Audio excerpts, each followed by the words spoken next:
Alright po mga kababayan, magandang araw po sa inyong lahat. Ito, pag-usapan po natin ito mga kababayan, itong kaso ni Attorney Jimmy Bundok. Kasi po mga kababayan, no, itong si Attorney Jimmy Bundok ay kinasuhan po ito ng PNP patungkol sa kanyang post na ayon dito sa PNP, inciting to sedition mga kababayan. Dahil kung matatandaan po natin mga kababayan, no, nag-post itong si Attorney Jimmy Bundok na sinasabi niya sa kanyang post na malapit na raw humiwalay ang Mindanao, mga kababayan. Ngayon, doon sa kanyang post ay kinasuhan po siya ng PNP, inciting to rebellion. Ayon dito sa CIDG, mga kababayan. Kaya itong si Jimmy Bundok, mga kababayan, ay kumuha ng abogado, tapos naghain siya ng counter affidavit sa DOJ. Ang sinasabi niya dito, ang kanyang paliwanag dito mga kababayan, ito muna. Kanyang paliwanag dito.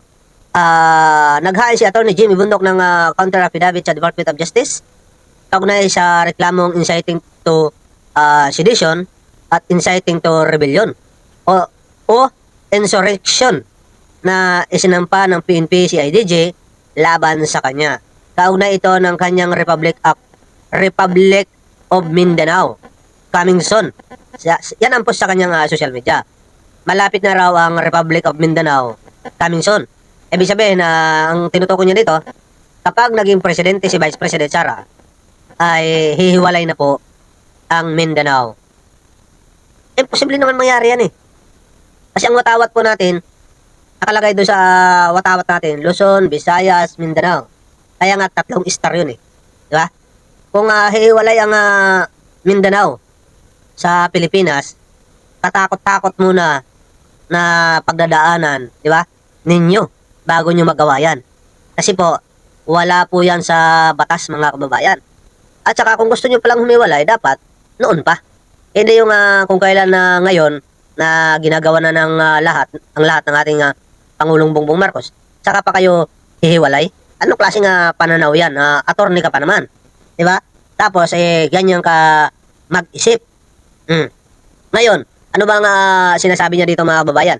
Pakinggan po natin yung kanyang sinasabi dito, mga kababayan, no? Pasok.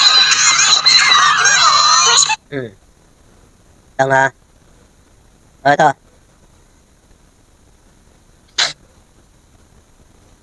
Excuse me.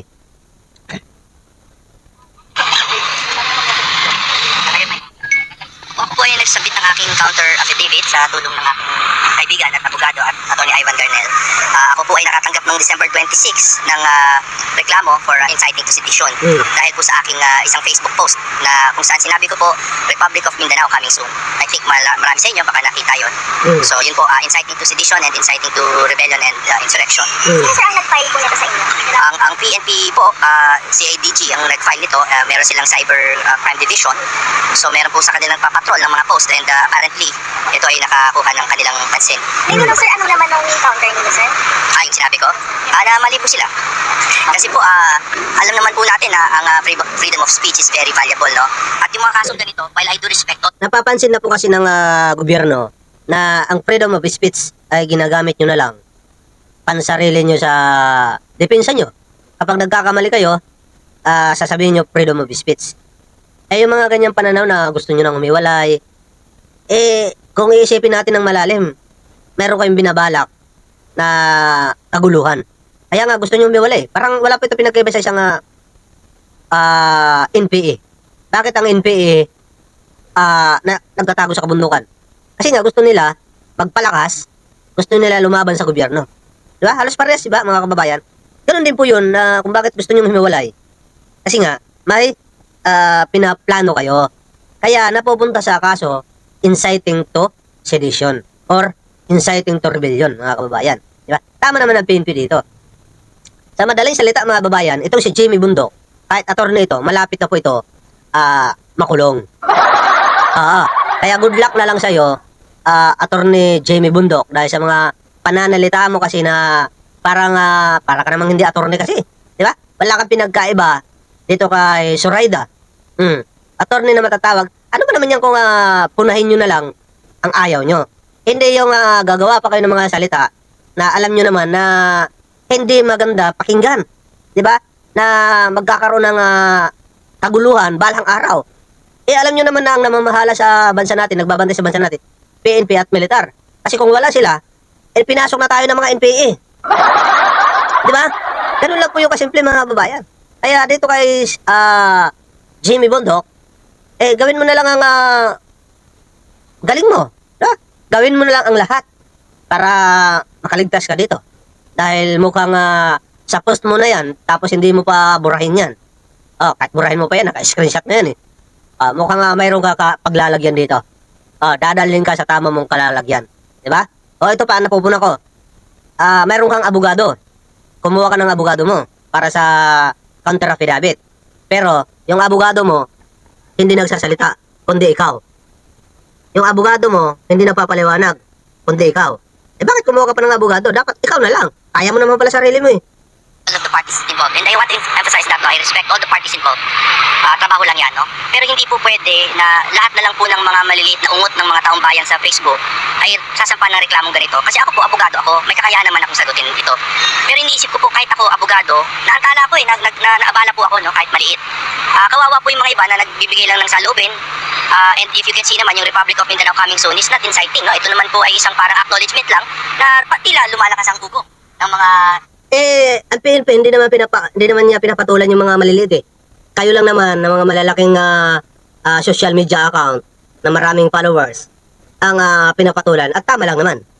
Tama lang naman na patulan kayo. Kasi nga po, malalaki kayo eh. Maraming maniniwala sa inyo eh. At saka, pangalawa, yung sinasabi mo na naabala ka. Bakit yung PNP, hindi ba maabala dito? Lahat po kayo dyan maabala. Diba? Ang salitang coming soon, Republic of Mindanao coming soon.